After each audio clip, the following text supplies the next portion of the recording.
আসসালামু আলাইকুম এভরিওয়ান। আজকে আপনাদের সাথে খুবই খারাপ একটা নিউজ শেয়ার করব। করোনা ভাইরাস যেতে পারলো না, 5 বছর এখনো হয়নি, তারই মধ্যে সেই চায়না থেকে নতুন আরেকটি ভাইরাস চলে এসেছে এবং এই ভাইরাসটাও কিন্তু করোনা ভাইরাসের মতোই ডেঞ্জারাস এবং অনেক মানুষও কিন্তু চায়নাতে মারা গিয়েছে, বাট এটা নাকি সরাসরি চাইনিজ সরকার এটা স্বীকার করছে না।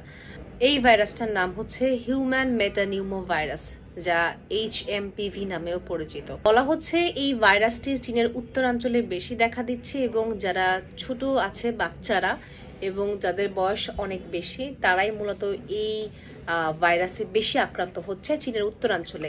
এবং এই ভাইরাসের সিমটমও কিন্তু করোনা ভাইরাসের মতোই এবং এই ভাইরাসের সব থেকে যারা ঝুঁকিপূর্ণ অবস্থায় আছে, যাদের মধ্যে শ্বাসকষ্ট আছে, তারা সব থেকে এই ভাইরাসের জন্য ঝুঁকিপূর্ণ অবস্থায় আছে। করোনা ভাইরাসে যেমন জ্বর হতো, সর্দি